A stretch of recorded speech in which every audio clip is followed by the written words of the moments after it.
The weather is getting cooler, and that means there's a lot to look forward to. Football games, pumpkin spice lattes, if that's your kind of thing, or, if you like my kind of thing, slipping into cozy sweaters from Quince.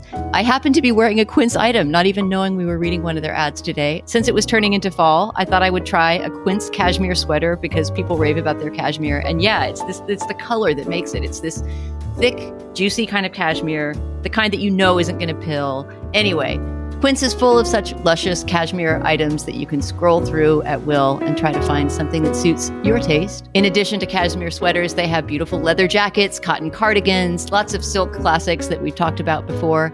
And they're able to price these products really, really fairly by partnering directly with top factories and cutting out the middleman, which passes the savings on to you. Quince only works with factories that use safe, ethical, and responsible manufacturing practices. And of course, premium fabrics and finishes for that luxury feel in every piece. So get cozy in Quince's high-quality wardrobe essentials. Go to quince.com/culture for free shipping on your order and 365-day returns. That's QUINCE.com/culture to get free shipping and 365-day returns. Quince.com/culture.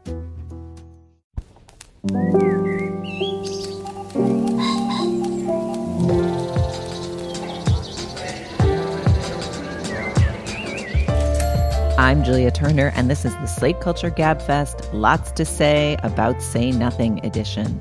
It's Wednesday, November 20th, 2024, and today we're talking about Say Nothing, the new FX miniseries about young Irish Republican Army firebrands during the Troubles and about the short-term and long-term costs of political violence. Then, Emilia Pérez, a spectacularly strange film that took the jury award at Cannes and tells the story of a Mexican drug lord who ghosts the cartel life, undergoes a gender transition, and reemerges as a beneficent do-gooder. Did I mention it's also a musical? Finally, a new biography of Johnny Carson provides an occasion to look back at the iconic American ringmaster and to examine his uncertain legacy. Joining me today is Steve Metcalf. Hello, Steve. Hello, Julia. I'm going to just interrupt the flow and quickly pay you a compliment, a sincere compliment. I love compliments. I entered into our topics discussion totally ignorant of every title in the list, in the proposed list. I, went along to get along and said, yeah, let's do, I don't know, X and Y or whatever. And Julia entered, and said, no, we're going to do these two. And holy shit is all I'm going to say. Holy shit, were you right about that? I want you to swoop into frame like a raptor more often in my life, Julia, and just tell me what to do. I'm happy to oblige. I'm always happy to be compared to a raptor. And I'm glad you finally noticed that I have a knack for the mix after 16 years. Well, there's... All right. You turned that into an insult. Thank you. And we're off. Okay. And we're off to the races. You too. Let's go. Alas, we are not joined today by Dana Stevens, but we are joined today by Isaac Butler sitting in. Hello, Isaac. Hey, how's it going? It's going well. I feel like you've got a very late night radio drawl this morning, and we're going to work it. I had the strangest thing happen. This has never happened to me before. Well, the first part has happened to me many times. I woke up at 4 a.m. with an anxiety dream and couldn't get back to sleep. But it was the first time I had one about something that had already happened. Oh. I did an event last night and it went really well. And then I woke up at 4 a.m. having had a dream that the event went very poorly and an hour over its running time. And the audience was streaming for the exits during it. And by the end, there were 4 people there. That was the dream. And I woke up at 4 a.m. So my voice has the late night, I need to up my medication vibe. That is the single best and most improvisatory and Baroque humble brag I've ever heard. Really? Yeah, you thank you. Fucking nailed it. Everyone knows you did a big event last night. Wasn't a big event. It was just an event. It was a huge event, it went perfectly. It was at Wembley Stadium. It went really well. Well, no wonder you sound like you're jet lagged. Thank you for being here. All right, let's dive in. Say Nothing is the mesmerizing new FX adaptation of Patrick Radden Keefe's book about the conflict in Northern Ireland, a book that was named one of the 20 best books of the century so far by the New York Times. It was 19, but who's counting? In the book, Keefe, who I should mention is a sometime Slate contributor that I and I think others on this call have known for years, starts with the story of the abduction of Jean McConville, a widowed mother of 10. She's presumed taken by the Irish Republican Army, the militants fighting for Irish independence from British rule, but her disappearance long went unsolved thanks to the omerta the book's title invokes. Keefe uses McConville's story to launch a complex portrait of the conflict as it unspools across decades, no small order to fit into a 9-part miniseries. The show, created by Josh Zedemer, also starts with McConville's abduction, but it centers Dolores Price, a Belfast teen who joins the IRA after her faith in nonviolence is shaken, portraying her both as a teen, played by Lola Pettigrew, and as a middle-aged woman reflecting on her life, played by Maxine Peake. The story also features Price's sister Miriam, Jerry Adams, and his street lieutenant, The Dark. Let's start with a clip. We hear young Dolores, played by Lola Pettigrew, arguing with her mother, Chrissy, played by Carrie Quinn, about Dolores' plan to join the IRA rather than attending college as planned. I just meant that things are obviously heating up. Your dad thinks the Brits will be sent in the army soon, and they will come down hard on the IRA. And your man Brayton's right out there in the front lines. I just don't want you to forget the opportunity you've got at university, because, let me tell you something, an education like that was not an option for me. The bloody unionists wouldn't let me. Are you fucking serious, Mummy? Dollars. No.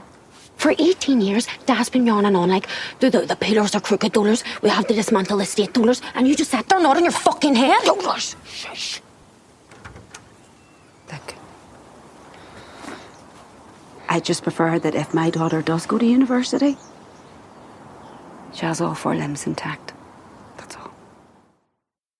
Steve, I want to start with you on this series. What did you make of its portrayal of this very, very complicated topic? Well, I think starting with the disappearance is very shrewd and without being at all cynical or manipulative. They show you right up front, the series shows you right up front the brutal cost of the Troubles and of the revolutionary movement within Belfast. But what that does, and the important fact there is that this woman who is abducted brutally in front of her multitude of children from her own apartment, as depicted in the show at least, she's not an outright enemy. In real life, apparently she was born Protestant, married a Catholic, and converted.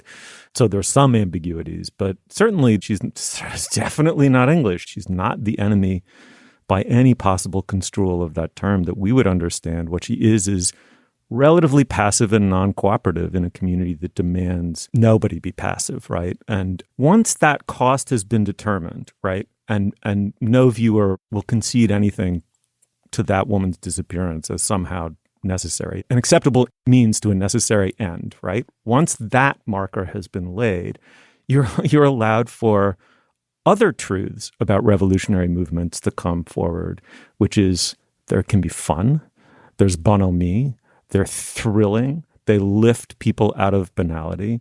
And you're part of a cadre, a tight cadre, a band of fellows that becomes then a band of both fellows and women very dramatically.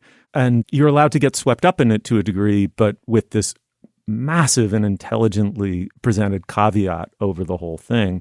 I find this show riveting, absolutely breathless and riveting, and intelligent beyond intelligent. The deftness of the characterizations, the trueness of the world in its portrayal, what's thrilling about it and dark are bound up in one another. I really mean it. I think the writing, the characterizations, and the acting could not be more sharply delineated. And it did something, and Isaac, and Julie, I'll be very curious to hear you both talk about it. It did something that I feel like sort of filmed narrative like fictionalized nonfiction on screen rarely does. It got past my cynicism about that genre where I'm like, did that really happen? It doesn't matter in this context. I mean, I think it matters somewhat. You want to go and find the specific history. They are delivering truths about what the Troubles were to these communities and to these people, that specific factual things I didn't feel troubled by. I really felt as though it's one of those instances where the conscience keeping of the creators relative to the truths they were trying to tell about that situation was so exact that the factuality of various things fell away. I suspect it's highly factual. Yeah, I mean, I read the book, although I read the book when it came out. Like, it was in hardcover when I read it. So I honestly don't remember the exact relationship between the book and the show.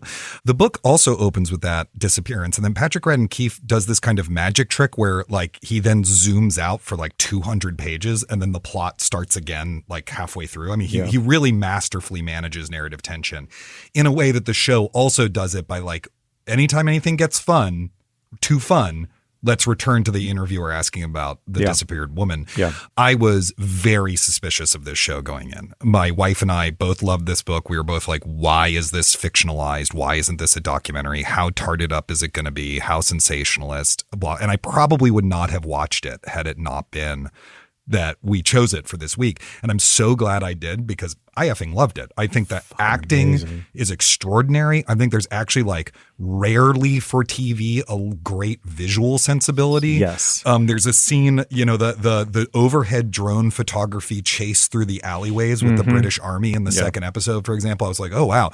It's sexy. It's funny. It's also, you know, totally heart-wrenching. And I don't think it's too overly sensationalized or anything like that. Although it made me want to read the book again to be like, oh, let me compare. The lingering thing that I will say about it, and this actually has nothing to do with the show, but I feel like the IRA and the Troubles is the only anti-occupation insurgency that anyone would dare give this treatment to on television meant to be consumed in America and Great Britain, you know, and the English-speaking world. The kind of Battle of Algiers treatment is not available. You could not make this show about the First Intifada, for example, which is very similar to this moment in the Troubles, where you have a peaceful protest movement and a violent protest movement about occupation, in this case in the West Bank especially. And so I just think it's worth our thinking as viewers, as we extend empathy and complexity to this struggle, to think about which struggles we are and are not willing to. But that has nothing to do with this show. It's a brilliant show. So far, I have not finished it. It's very weird when an actor shows up playing Stephen Ray, if you're a fan of his if you're a fan of The Crying Game and his other movies, to see, like, someone else playing him is very strange. But I was really quite taken with it. What about you, Julia? I also thought it was fabulous. I'm also an enormous fan of the book and an enormous fan of Keefe's work generally. And I also feel I need to go back and read the book, but my husband and I were watching it. We both loved the book. He really remembered the plot of the book. Like, there's a scene in the first episode where, you know, before Dolores and her sister abandon the concept of nonviolent protest, they go to a nonviolent peace march. And as they were walking towards that march, my husband was like, "You remember what happens here?" And I was like, "Nope." and then a bunch of things unfold that eventually are part of what changes Dolores' mind about the right tack to pursue in resisting British occupation. And somehow it's like the perfect level of knowledge to see this with. And I don't want to commit the sacrilege of saying that this show is better than the book by any way. It owes everything to the book.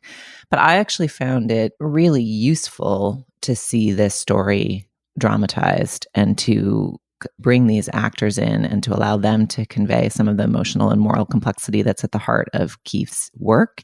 And I think it's the rare adaptation that enriches the moral complexity of the original work, uses the tools of acting, directing, cinematography to kind of deepen the story and help it resonate in three-dimensional ways. And I'm, about halfway through and really, really caught up in it. It's so rare to experience a piece of entertainment that takes on something so complicated and thorny and seems to do it with a real moral compass and kind of emotional and moral wisdom. Like, just wisdom seems generally in short supply in the world and in entertainment. And this feels like a show you can trust to tell this story, which is just a rare feeling, and is kind of helping reinforce the stories and lessons of Keefe's reporting along the way. Can we talk about the hilarious end credit that ends every episode? I was wondering.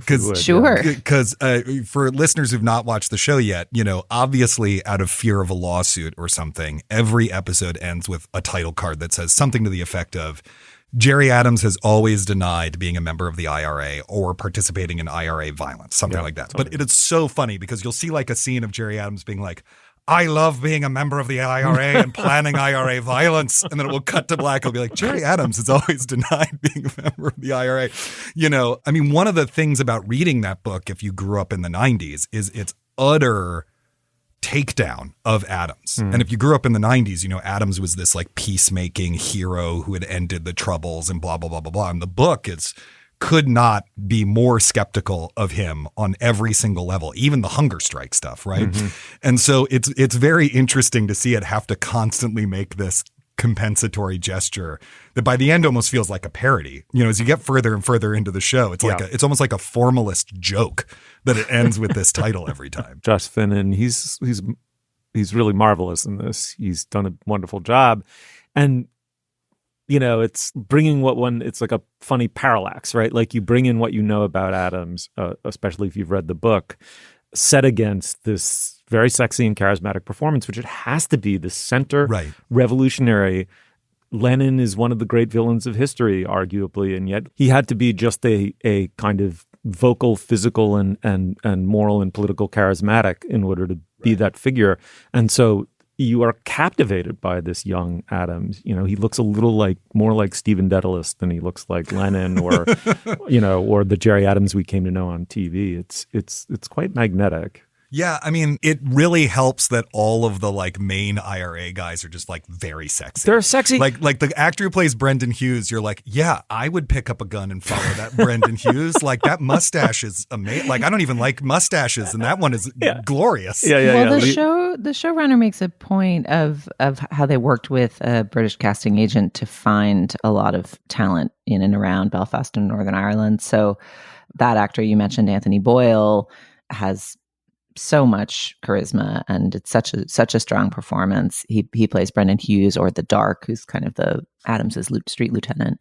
And then Lola Pettigrew also grew up in and around Northern Ireland. They had Irish writers in the room and really worked to try and get the kind of dialogue and rhythms of conversation. Lola Pettigrew also, I had only seen her in She Said. She has like a wordless role in She Said. She's at the very beginning of the movie. She's one of the Weinstein victims in Flashback. Yes. And so I had basically never seen her in anything before, and she's delightful. It's an incredible, complicated, funny. So you can see why like she was like a star within the IRA, because she's such a star within the show. And so there's this kind of parallel thing where you're discovering her as an actor as the people around her are discovering her as like a brilliant revolutionary. Yeah. It's very smart. No, beautifully put. And this show has nothing in common with the musical Hamilton except this. It reminds you that people who might have hardened in your mind into icons or symbols were not only human, they were young, and they were what young people are. They were horny. They were funny. They were irreverent. They flirted. They were smart and stupid at the same time. Yes, exactly. It's hard to describe if you don't watch the show. You should watch the show, because there are certain like romantic plots that you get as taken by if the whole show had been built around them. Anyway, it's tremendously, tremendously good TV. It's as good as peak TV's been since the end of the peak. Yeah, I mean, another thing it does have in common with Hamilton is all the rapping they do during the various scenes to, you know, tell the story. I mean, that's the other thing. Who will go drive with Fergus now? Oh my God. All right. I think we better end this before it goes too much further. But the show is Say Nothing, created by Josh Zedemer on FX, based on Patrick Radden Keefe's book, Say Nothing. It is a unanimous, you should check it out, from the three of us. You have to go in amongst the population which harbors the gorilla and gives him sustenance. You cannot do this without causing hardship and a degree of bitterness.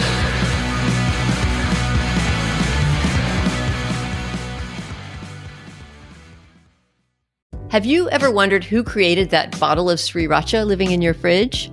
Or how Birkenstock's 250-year-old sandals are still cool enough to be in the Barbie movie? Or why nearly every house in America has at least one game of Monopoly? Introducing The Best Idea Yet, a new podcast about the surprising origin stories of the products you're obsessed with and the people who brought them to life. Take Super Mario, the best-selling video game character of all time. He only exists because Nintendo couldn't get the rights to Popeye. And the McDonald's Happy Meal? That idea first came from a mom in Guatemala. Every week on The Best Idea Yet, you'll discover the surprising stories behind the most viral products while picking up real business insights along the way. We guarantee you'll dominate your next dinner party after listening. Follow The Best Idea Yet on the Wondery app or wherever you get your podcasts. You can listen to The Best Idea Yet early and ad-free right now by joining Wondery Plus. This podcast is brought to you by Progressive Insurance. Fiscally responsible, financial geniuses, monetary magicians. These are the things people say about drivers who switch their car insurance to Progressive and save hundreds. Because Progressive offers discounts for paying in full, owning a home, and more. Plus, you can count on their great customer service to help you when you need it, so your dollar goes a long way.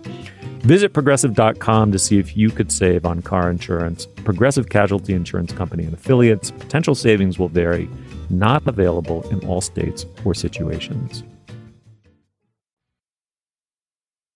All right, on to Emilia Pérez, a film that our dear Dana Stevens praised for its loopy confidence.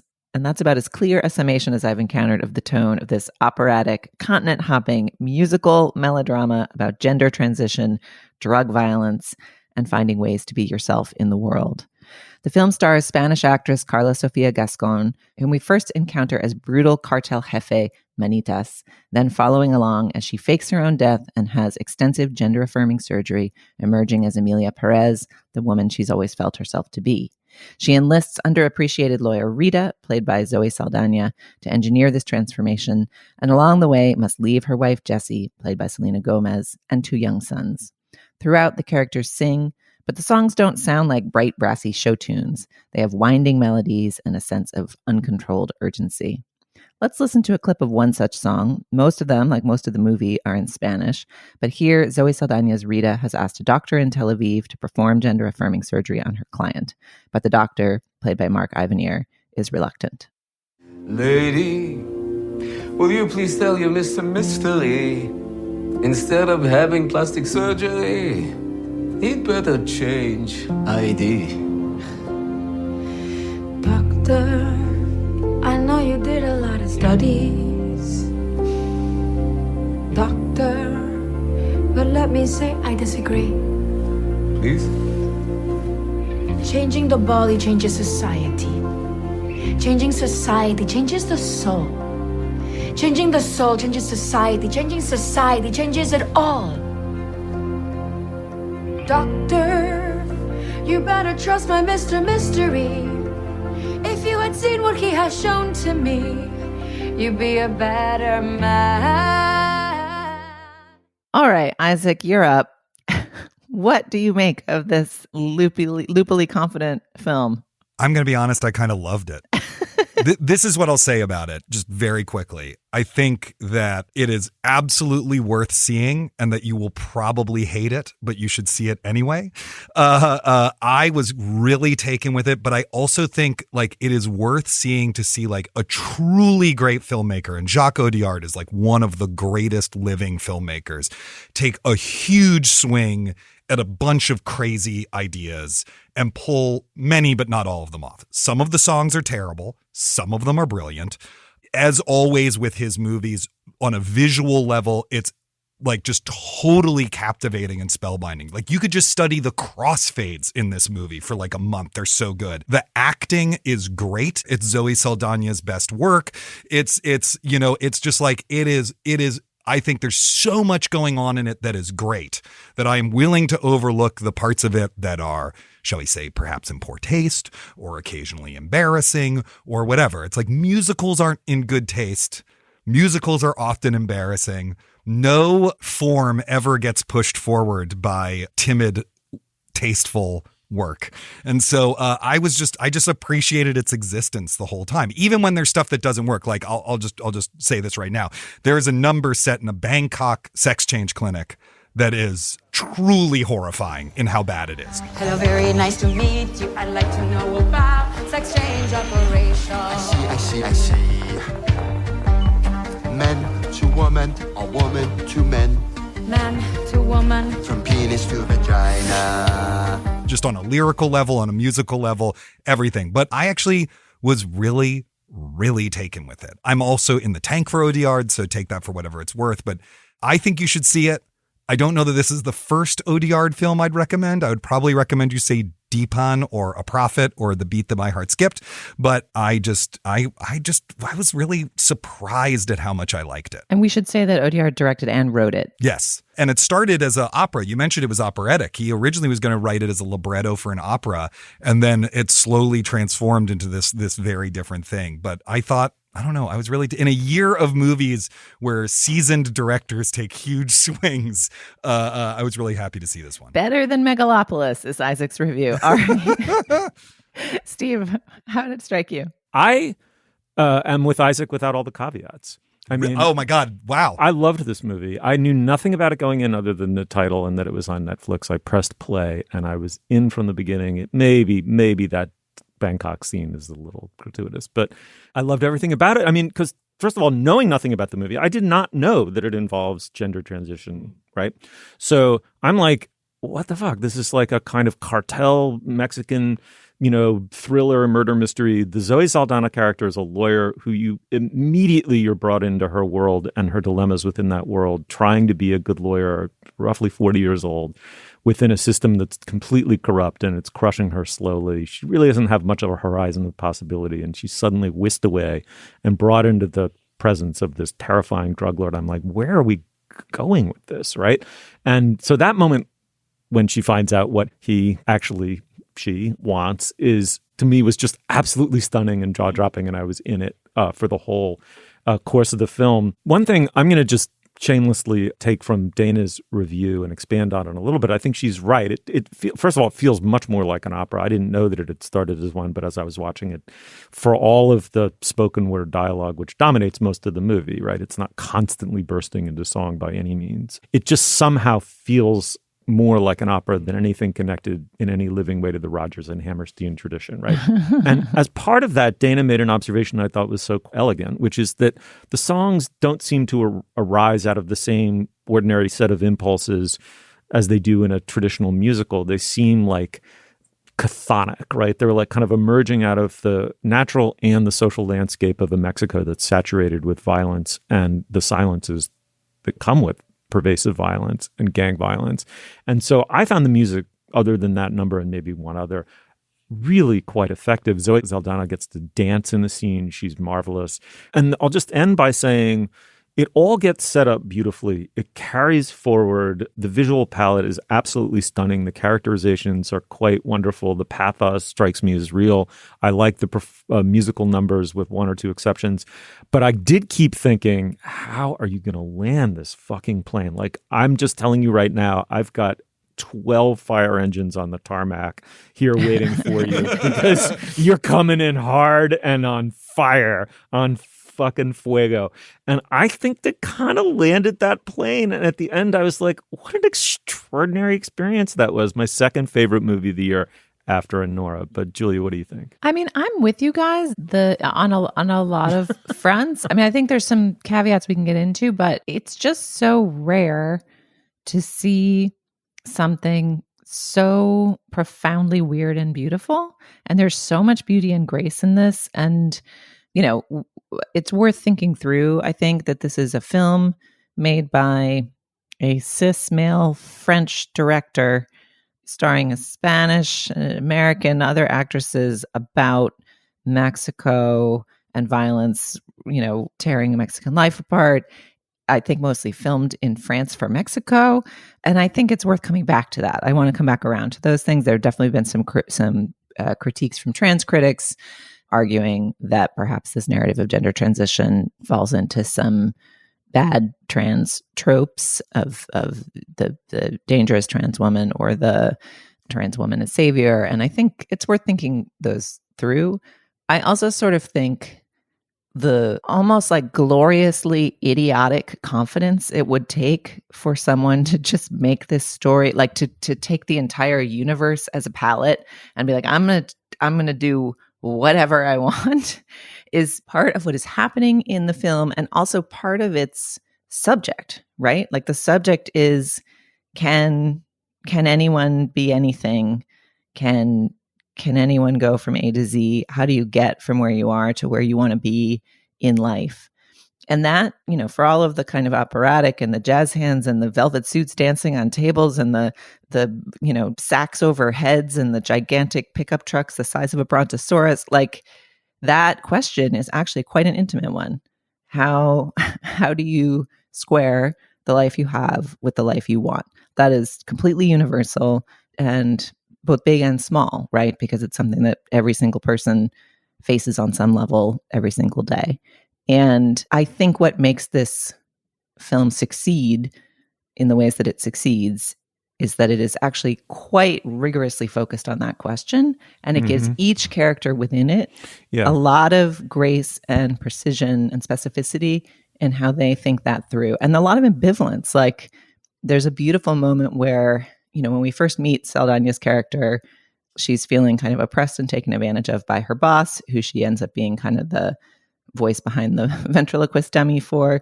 She's written a closing argument that she doesn't believe in a case that's corrupt, and her male boss, uses her words, stumbling over them, to win the case that probably shouldn't be won, and that makes her feel bad. And there's a beautiful echo later on, without spoiling too much, where even as she's developed a largely beneficial relationship with another character in the film, she finds herself falling back into that same role, and kind of, without putting too fine a point on it, you can see her thinking through, why am I here? Why am I still here? Is this the same place? Is this a different place?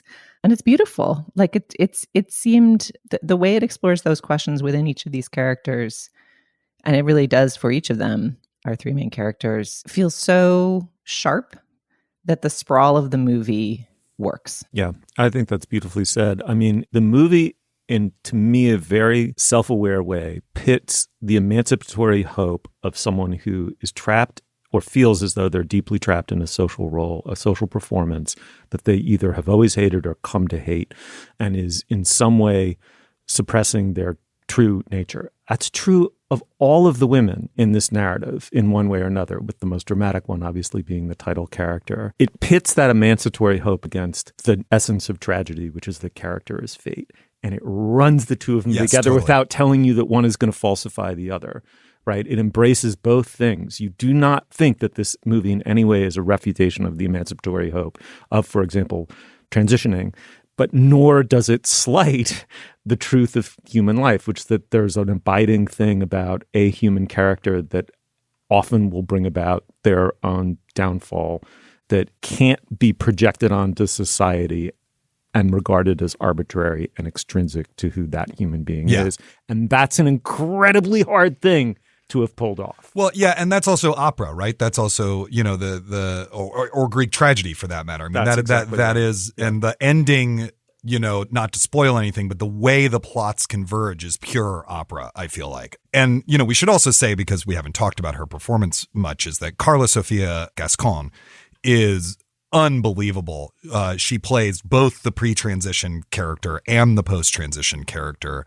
And she does both sort of totally spellbindingly. There's so much pathos in her performance. Like Say Nothing, it does not let you forget the actual origin of what's going on here, which is that this is a person who is, they're a drug kingpin originally, and then they want to come back and lead a new life as a virtuous do-gooder. So it does have this similar, moral complexity to it. And as in Audiard's other films, I actually don't think there's a lot of signposting about how you're supposed to interpret or feel about, how the past and the present of that character do or do not cohere. Yeah. I will say, if you want to look for it out there, there is plenty of criticism of this film, both from Mexican film critics or Mexican-American film critics and from trans film critics. There's also celebratory reviews of this film from trans film critics and Mexican-American film critics. So it is not that, a community is monolithically for or against this movie, but it is worth looking at those critiques and wrestling with them, I think. I sided more on the positive side myself, but I do think it's worth checking those out. I need to say two brief things before we conclude. The first is, I think one way to read this film is a gigantic fuck you to James Cameron for taking Zoe Saldana, who reveals herself to be not reveals to those of us who've been following her career, but who basically has in this role some extraordinary stuff to sink her teeth into. And it's funny because it also echoes the character. It's this person who's sort of been like, I think, hasn't had work in Hollywood that meets her potential, at least as evidenced in this project. But I think there's been glimmers of that along the way.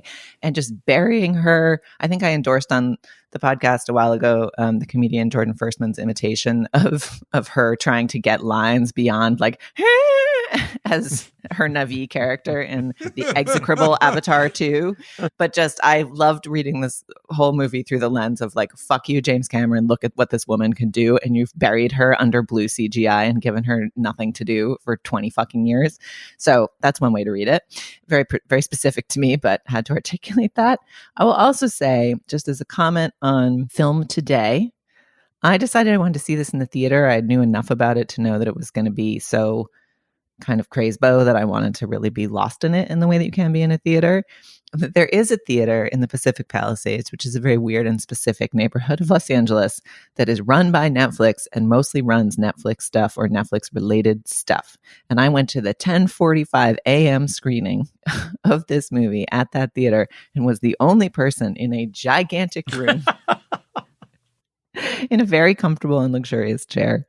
And you know, the economics of modern Hollywood. I mean, just what a funny, of course, that's how I saw this movie, right? Like, this movie was made in France and funded by, you know, French cultural apparatus, among other things, and is being brought to us by Netflix after taking the jury prize at Cannes, and now is, you know, essentially being put forward to us as awards bait. And there it is in the Palisades, where plenty of voters live, just being shown in this tiny little theater that's totally empty. So, I mean, the crazy thing about, you know, dialing up that movie on Netflix, which is how I watch it, is there are like 5 minutes of production company logos before the movie even begins. And then it says Netflix presents, and then you get the names of each one of those companies again in the title credits, because that's just like, financing is so hard. It's like, there's like 35 logos at the beginning of this movie. It actually, I was giggling by the end of it, because it was like, and also Stephen Metcalf Productions and Julia Turner Presents, and you know, we're in there. You know, it was like, it was sort of overwhelming. And then the movie started. I was like, this is amazing. I'm loving this. it worked for me because I was mildly late and there were fewer previews at that screening than there usually are at the AMC. All right. Well, Emilia Pérez, I think we all heartily think it's worthy of your scrutiny. It's also, I forget if I mentioned, been selected by France as its submission to the International Oscar category this year. So we'll certainly be hearing more about it and about those performances going forward.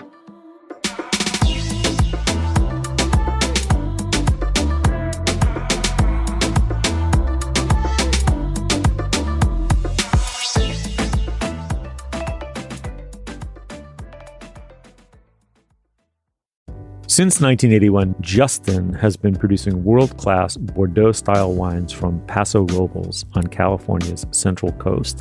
As the pioneer of Paso, Justin wines are what put Paso Robles on the winemaking map.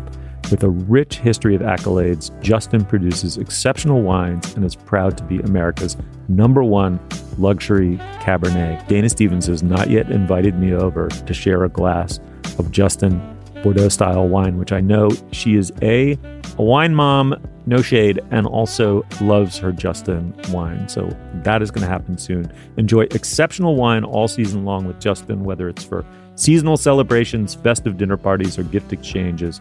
Justin wine is sure to make your holidays memorable. Just pick up Justin wine today at a store near you. Visit justinwine.com and enter Gabfest20 for 20% off your order. Justin offers the perfect holiday gifts for clients, colleagues, friends, or family. Be sure to check them out at justinwine.com to receive 20% off your order for a limited time.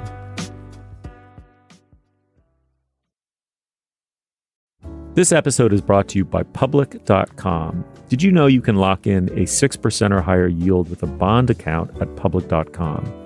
The Federal Reserve announced another rate cut, and there could be more rate cuts this year and in 2025 as well.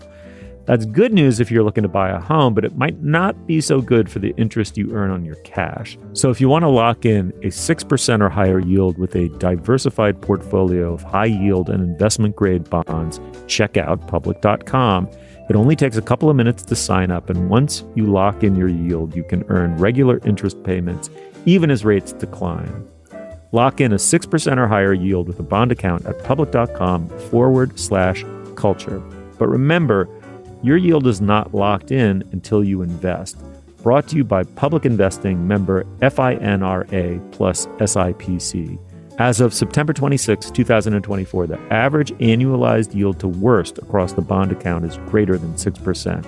Yield to worst is not guaranteed, not an investment recommendation. All investing involves risk. Visit public.com/disclosures/bond-account for more info.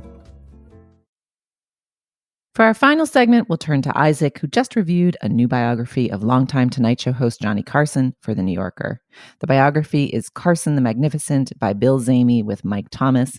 And in your review, you write, Carson's presence in American culture has been strangely ephemeral. Today, 32 years after his retirement, the number of people in this country who are aware of him is dwindling. The piece is really wonderful, Isaac, and it gives you a chance to reflect both on this specific book and a little bit on Carson himself. Why don't we start with just the book? Can you talk a little bit about what the project is, and then we can zoom out to talk about the man? Yeah, because the story behind the book is really fascinating. Bill Zamey, who is kind of a big deal celebrity profiler for, kind of Esquire, Rolling Stone, places like that, firmly in the new journalism, excess of style mode, was obsessed with Carson. Carson was like a surrogate dad to him. He talked about him that way, growing up watching The Tonight Show on TV. He had interviewed Carson a bunch. He was there the night that Carson retired, the final broadcast. He would pop by Carson's offices to see if he could see Carson, and they could trade some witty repartee. And eventually that turned into a lunch, which turned into the only interview that Carson gave post-retirement. He only gave one, and it was to this guy.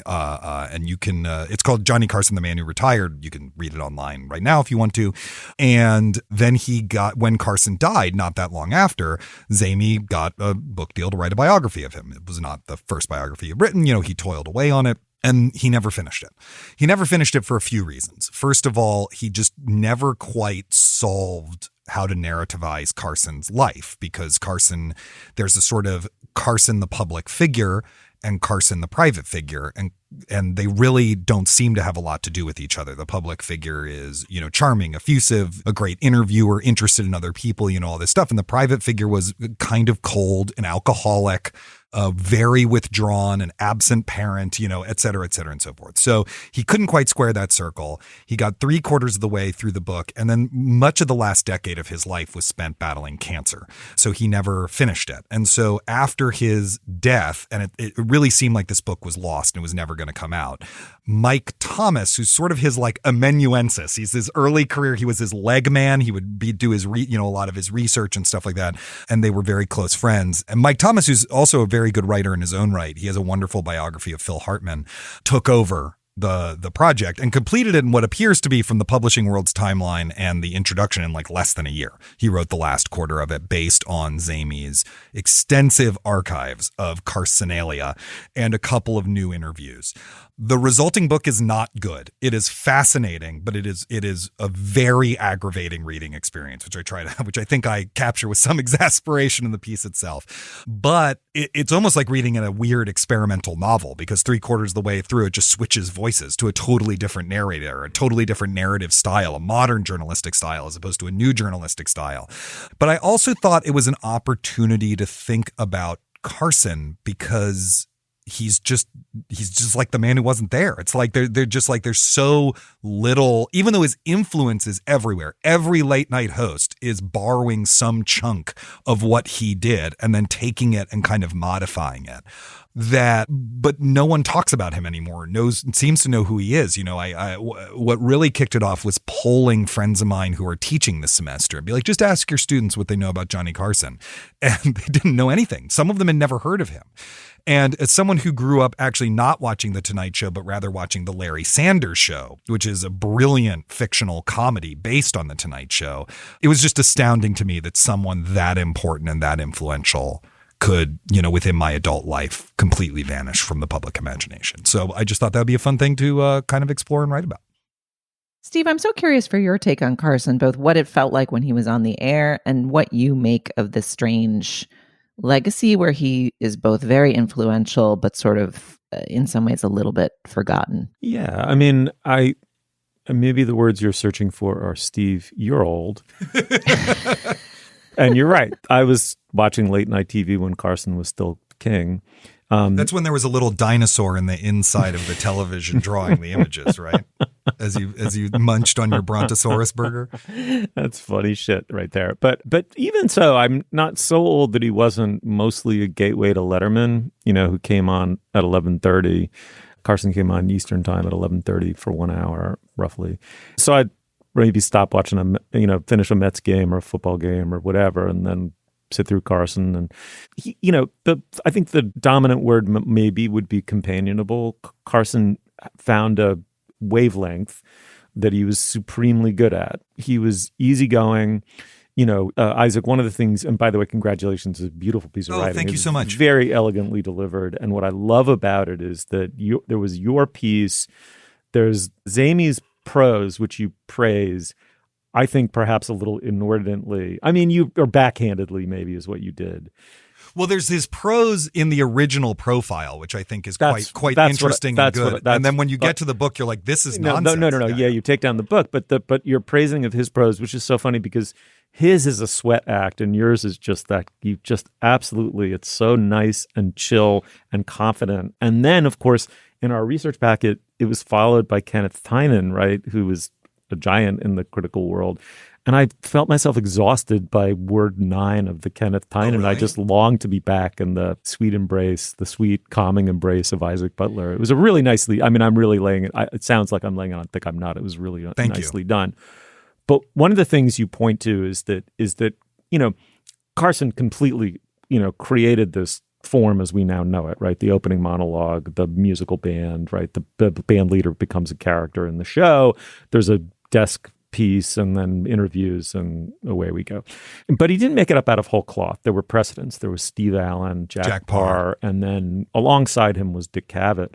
And Parr, I would say arguably all three were way less ingratiating or ordinary figures in some ways than Carson. The Parr was a weirdo in ways that were quite tantalizing. I think Cavett was political or capable of being political and erudite in an unembarrassed way. And Steve Allen was, the pioneer, but was unapologetically sort of haute elegant in his, music and his tastes and on and on.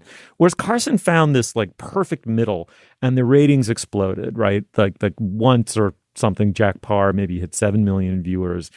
Carson started with 7 million people loved him and went up to 17 million, which by today's standards is just an astonishing. And, the episode where Tiny Tim got married on the show, 43 million people watched it live.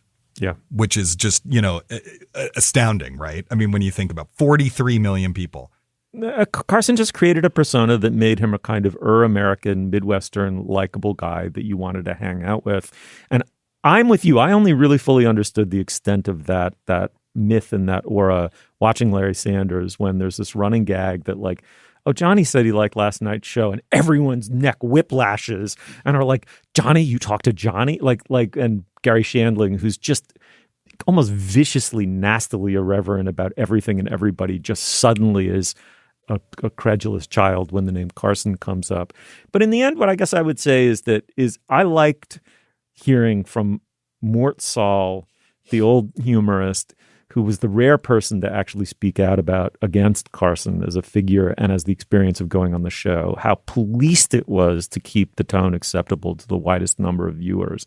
And then Robert Blake, most famous for Beretta and killing his wife, was very funny and very literate about the show. They all compare it to something like a Le Mans pit stop where they're right on top of you, the producers, and they're judging whether you're doing well or poorly according to these highly opaque canons of taste. Like they're anticipating what the average viewer of the show can tolerate or not tolerate when it comes to anything daring or anything boring.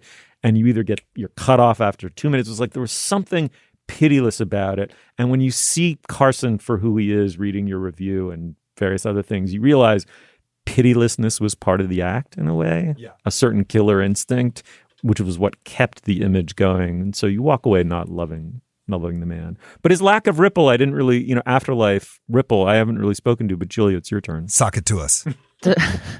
Ripple me. The ripple is TikTok. I mean, not quite, but if you think through the invention of the monologue and the notion of here's how you're going to hear about what happened today. You're going to make friends with a nice, strange man, mostly man, and he's going to become your parasocial friend. And then he's going to tell you what happened. He's not going to get too far into it. He's going to make a few jokes and you'll feel broadly aware of the world. I mean, I went back and watched a bunch of his monologues because I don't think I ever saw a minute of Carson when he was on air. I was aware of him as like a person who, was reading things in the 80s, but I was never a late night person. That wasn't how my house operated, but I'm like solidly in the Letterman generation, Letterman Conan. And so he was like the sort of person I would read about in my parents' Vanity Fair, which always arrived like full of deep interest in completely random figures on my suburban doorstep, like always telling me about Fatty Arbuckle and like weird Kennedys and stuff like that. And anyway, they were also very interested in Johnny Carson. So I was like, okay, I guess everybody thinks he's important, but whatever. That was my take on him as a child. So I went back and watched a bunch, and it's, they're much less topical, at least the ones I clicked up, than where we have arrived. But, I have a son who loves Weekend Update, which is the current iteration of Weekend Update on SNL is like pretty dreadful compared to past ones. I mean, there's certain aspects of the shtick that they do right now that are kind of funny. The way they play with their characters, it's at least a little bit new, but it's kind of awful. And it suddenly occurred to me this weekend, like, oh, I should just make him watch. He doesn't like Weekend Update. He likes news interpreted through funny men. And I should just introduce him to John Oliver, The Daily Show, Seth. Like, there's various alternate versions of this that I should put in front of him. And I think like the kind of where are people getting their news today? I don't know, just the sense of like, you don't actually want all these serious people telling you facts. You want a stranger who feels like a friend to give you a gloss on what happened and what to think about it. And like that ripple is so profound in how everything we do operates, and the kind of, in a weird way, the iciness and the ruthlessness underneath that geniality, like the pit stop ruthlessness about reaching a mass audience in the era of network television has just been replaced by a pit stop ruthlessness in delivering whatever will give you the biggest reach in the current media environment, which is a different set of things than the numb down and anodyne. Now it's the kind of enraging and conspiratorial that will take you along the way. But I think there's a similar thread. Yeah, I mean, it's really interesting to think about, Johnny Carson as the personification of centrist monoculture, right? Because like he would make fun of Nixon, but then he would make fun of LBJ or, whatever it was. He was an equal opportunity person. He was personally liberal. That did not come out in his monologue really at all. He was actually one of the first comedians to stop making fun of Nixon. There's a whole thing in the American Masters documentary about him, which is great. And you can watch it on YouTube about that. But, to think about that, and then comedy now has to exist in this incredibly fragmented landscape, right? And so like the way it's going to exist in that fragmented landscape is just very, very different. The thing that I feel like I didn't have enough room to get into in the piece, but I also think is important in terms of Carson's legacy, is how he handled bombing. That he made a joke bombing into actually the funniest part of the show, because what he was truly brilliant at was improvisation. That was actually his great skill, was this sort of relaxed, total awareness, able to improv. You've got a boring guest. You're going to do something funny with that guest. Ed McMahon says something insane. You're going to have a series of bits about whether he's drunk or not. There's this one clip they show on American Masters where the microphone starts dipping into the frame as he's doing the monologue, and he just grabs it and shouts into it, "Attention Kmart shoppers." Hello, 1 and 2. Attention Kmart shoppers, aisle 34. garden hose and lawnmowers. You think this guy never went into a Kmart in his life. He was a gajillionaire at this point. And the audience is dying. And what eventually happened by the time you get into the 80s is it started to feel like they were flopping on purpose to unlock whatever that thing was, because that was actually what he was best at. But his ability to turn failure into success every single night is actually, I think when I go back and watch those old clips, it is the most stunning thing about him, is that that like Aikido thing he does when something doesn't work, and then he like flips the opponent around and suddenly it's like it's a brilliant joke and you just sort of don't know how he did it. That stuff is to me the kind of thing I admire the most when I watch those old clips. Well, and it's what makes you trust him and what makes him the person you want to hang around with, because nothing ever makes you feel bad, because everything always works out, you know. Unlike Jack Parr, who is basically having a mental breakdown every night. That's why I'm a Parr guy. Yeah, of course. Yeah, I mean, one of the in the American Masters doc, one of the people describes him as like a hand grenade hosting a talk show or something like that, because he would quit on air because he didn't like how he was being treated. I mean, he was cry all the time. I mean, it's a very different sensibility. If you go back and watch those old shows of Jack Parr and then Johnny Carson, you can really see how the era shifts. Complicated guy, and I'll just say very briefly, I think if you take elements of Parr and Carson, these two totally parallel tributaries that seem to have no point of intersection, and they suddenly come together, they do flow into Letterman. Totally. All right. Well, the book is Carson the Magnificent. At the very least, you should read Isaac's wonderful piece about it. One of the Democratic candidates is Senator Joseph Biden. He quoted I think it was a British politician, took his speech and kind of paraphrased it as his own. And Biden says, not to worry, he reassured his staff. He said, we have nothing to fear but fear itself.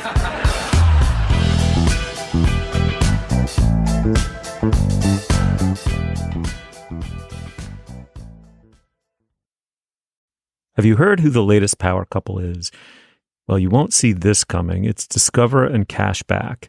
Feeling let down? You won't be when you hear how Discover automatically doubles the cash back earned on your credit card at the end of your first year with Cashback Match, all with no sign-up required and no limit to how much they'll match.